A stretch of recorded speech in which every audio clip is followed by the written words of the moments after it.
Okay जी, तो third video के अंदर हमने जो है वो HR प्रैक्टिसेस इन ईस्ट एशियन कंट्री हमने डिस्कस किया, और फिर उनके जो डिफरेंट कंट्री है उसके लिहाज से हमने उनके प्रैक्टिसेस को डिस्कस किया. Now moving towards the European countries, HR practices in the European countries. अगर यूरोप को इनिशियली देखा जाए तो अभी आप देखेंगे यूरोप के अंदर तकरीबन जो है, जो यूरोपियन रीजन है इसके अंदर कोई 33 के करीब कंट्रीज हैं जो कि इसके अंदर डिफरेंट रीजन्स में आते हैं. तो उन ये जो यूरोप है ये मुख्तलिफ रीजन के अंदर जो है वो डिस्ट्रीब्यूटेड है. तो मैं अगर आपको थोड़ा सा दिखाऊं इसके अंदर के वो कौन से रीजन है जिसके अंदर यूरोप डिस्ट्रीब्यूशन यूरोप जो है वो डिस्ट्रीब्यूटेड है, तो हम थोड़ा सा मैं आपको दिखाता हूँ. इसके अंदर शायद हमारे पास ये जो बुक है आपकी उसके अंदर ये मौजूद है कि कितने जो रीजन है उसके अंदर जो है ये डिस्ट्रीब्यूटेड है जो यूरोप है. ये अभी आपको ये देखें, अगर ये आ, जो यूरोप है उसमें एक तो आपको ये नज़र आ रहा है यहाँ पर, अगर आप देखें तो ये रेस्ट ऑफ यूरोप, और इस तरफ अगर आप देखें तो यूनाइटेड किंगडम है. तो यूनाइटेड किंगडम बिल्कुल एक अलग है, और उसके अलावा बाकी रेस्ट ऑफ द यूरोप है जो कि तीन मेजर हिस्सों में डिस्ट्रीब्यूटेड है, जिसके अंदर साउथ यूरोप है, नॉर्थ यूरोपियन कंट्रीज है, और ईस्ट यूरोपियन कंट्री है. तो अगर आप साउथ के अंदर अगर मजीद आप फर्दर आप आए तो आप देखेंगे कि जिसके अंदर फ्रांस है और बेल्जियम है, और इसके साथ साथ अगर आप जाएं तो अदर लैटिन कंट्रीज हैं जिसमें ग्रीस है, या अदर लैटिन कंट्री के अंदर और मजीद अगर आप जाएंगे तो पोर्टुगल है, स्पेन है, इटली है. तो ये साउथ एशियन कंट्री में आता है. फिर इसी के बाद नॉर्थ में अगर आ जाए तो अदर नॉर्दर्न कंट्रीज जिसके अंदर जो है ये स्मॉल कंट्रीज है, जिसमें बेल्जियम, नीदरलैंड, लग्जमबर्ग, और फिर उसके साथ साथ ये जर्मैनिक कंट्रीज आते हैं जिसके अंदर जो है आप देखें तो स्विट्जरलैंड है, ऑस्ट्रिया है, जर्मनी है, और फिर ये कनेक्शन पोलैंड वगैरह के साथ भी इनका होता है. फिर ये स्कैंडिनेवियन कंट्री है, स्कैंडिनेवियन में नीदरलैंड है हमारे पास, डेनमार्क है, और ये कंट्री जो है इसके अंदर आते हैं. इसी तरह आप ईस्ट जो यूरोपियन कंट्री है उसके अंदर जो है ये पोलैंड और आमतौर पर जिक रिपब्लिकन है. तो ये वो एक थोड़ा सा नक्शा है जो कि जिसको आप देख सकते हैं कि इस तरह तकरीबन 1 2 3, और अगर इसको भी मिला दूंगा तो ये 4 रीजन के अंदर जो है वो ये पूरा यूरोप जो है वो डिस्ट्रीब्यूटेड है. तो जो रेस्ट यूरोप है इसके अंदर 3 है, जिसमें साउथ है, नॉर्थ है, ईस्ट है, और उसके अलावा फिर यूनाइटेड किंगडम है. तो ये एक थोड़ी सी यूरोप को समझने के लिए ज़रूरी था कि ये आपको मैप दिखाया जाए कि यूरोप किस तरह जो है वर्क करता है. और फिर इनके यहाँ आमतौर पर जो कल्चर है यूरोपियन कल्चर और मोर लेस सिमिलर है, but there is a difference in the human resource management practices. Like overall यहाँ पर जो इनिशियली जो ह्यूमन रिसोर्स मैनेजमेंट प्रैक्टिसेस का जो मॉडल यहाँ पे अडॉप्ट किया गया था वो असल में यूएस मॉडल था. तो यूएस मॉडल को यहाँ पे अडॉप्ट किया गया इनिशियली, लेकिन बहुत जल्दी ही जो यूरोपियन है उन्होंने रियलाइज कर लिया कि the European companies cannot adopt as it is the US model. We have to change in the human resource management practices. तो फिर यूरोप ने जो है उन्होंने फिर ह्यूमन रिसोर्स मैनेजमेंट प्रैक्टिसेस के अंदर जो है वो चेंजेस लाना शुरू की, क्योंकि जो यूरोपियन कंट्रीज है उसके अंदर जो है वो तकरीबन कोई 32 33 कंट्री है, वहाँ फ्री ट्रेड है. तो ये सब एक ही वीज़ा पॉलिसी के तहत ये चल रहे होते हैं. तो तकरीबन कंट्री में सिवाय एक दो कंट्री के एक ही करेंसी जो है वहाँ पर यूज़ होती है.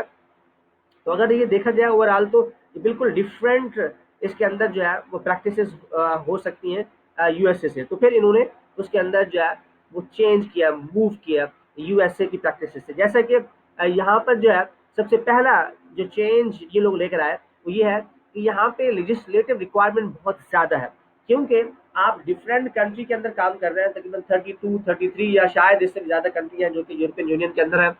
इतने सारे कंट्री के अंदर आप काम कर रहे हैं. अब शायद जो यूके है वो यूरोपियन यूनियन से अलग हो गया है. तो अब जो यूरोपियन यूनियन है उसके अंदर जो है ये यूनाइटेड किंगडम जो है अब इसके अंदर मौजूद नहीं है. अब सिर्फ साउथ, नॉर्थ और ईस्ट एशिया जो कंट्री है वो इसके अंदर मौजूद है। तो हम जो है यूरोपियन के अंदर जो है वो लेजिस्लेटिव रिक्वायरमेंट बहुत ज़्यादा है। जब भी आप कोई कंपनी खोलेंगे तो आपको लेजिस्लेटिवली जो जो लीगल रिक्वायरमेंट है उसको फॉलो करना होगा। जबकि इसके मुकाबले में जो यूनाइटेड स्टेट है वहाँ पर जो लीगल रिक्वायरमेंट है, जो लेजिस्लेटिव रिक्वायरमेंट है वो इतना ज़्यादा नहीं है। क्योंकि लेकिन जैसा कि मैंने कहा कि यहाँ पे मुख्तलिफ कंट्री में काम करना होता है, तो इसलिए तमाम कंट्री ने जो बेसिक अंडरस्टैंडिंग के साथ जो लेजिस्लेशन की है उस लेजिस्लेशन को कंपनी को हर सूरत में फॉलो करना होता है। क्योंकि उन्होंने पूरे जो यूरोपियन यूरोपियन कंट्रीज है उसके अंदर उन्हें अपने बिजनेस करना होता है और वो बिजनेस ज़्यादा जल्दी ग्रो भी हो जाता है compare to the US market. क्योंकि इनके पास अपॉर्चुनिटी ज़्यादा है, ज़्यादा कंट्री में फ्री ट्रेड जो है ये कर सकते हैं। बहरहाल तो कंपटीशन भी बहुत ज़्यादा है इस लिहाज से। तो लेजिस्लेटिव रिक्वायरमेंट जो है वो कंपनी इस्टेब्लिशमेंट के लिए और कंपनी को रन करने के लिए जो है वो बहुत ज़्यादा है जो कि यूरोपियन कंट्री के हैं कंपेयर टू द यूएस।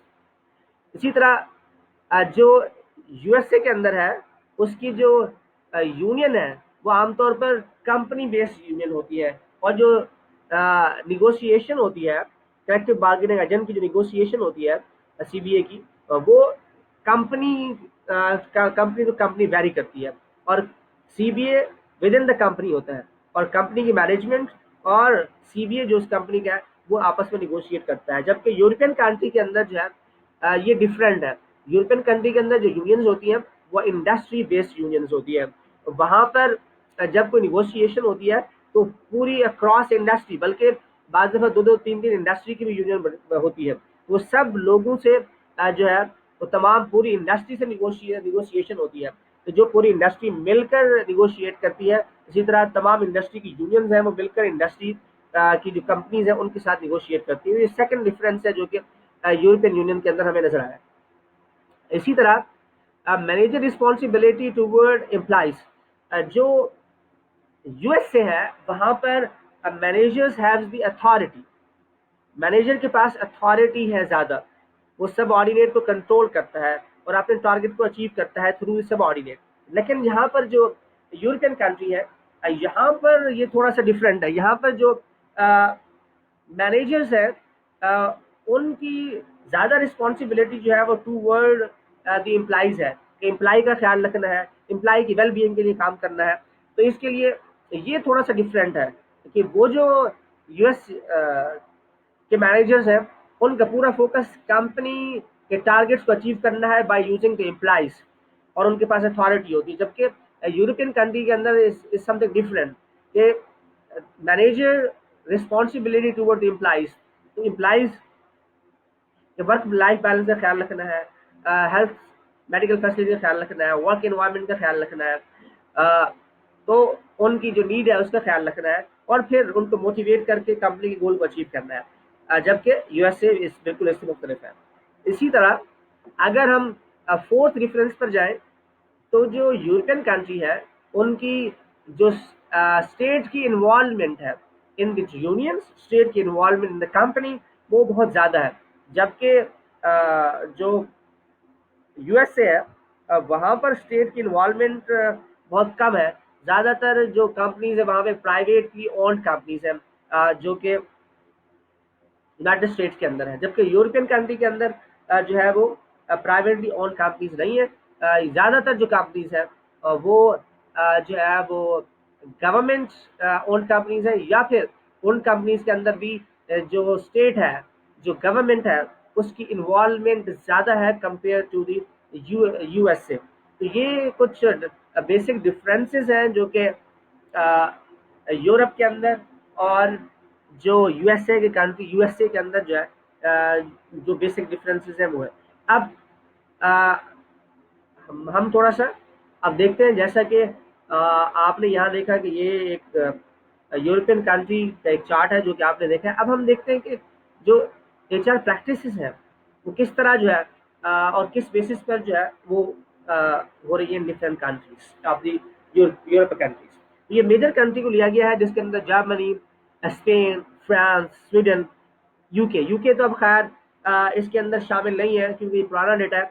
तो UK now is not part of the European union. तो अगर हम यूके को हटाकर बाकी जो 4 कंट्रीज है उसको भी देखें, तो इसके अंदर ये देखा गया है कि क्या जो हेड ऑफ एचआर है उसको जो है बोर्ड, वो बोर्ड का मेंबर होता है या नहीं होता, जो बोर्ड ऑफ डायरेक्टर्स होते हैं उसका मेंबर होता है या नहीं होता, या जो कि पॉलिसी मेकिंग होती है कॉर्पोरेट लेवल पर उसके अंदर इसको इनवाइट किया जाता है या नहीं किया जाता। तो आप अगर देखें within the country, within the region of the Europe, तो आपको सबसे ज्यादा इसके अंदर जो स्ट्रॉन्ग एचआर नजर आ रहा है वो जो है वो फ्रांस के अंदर है।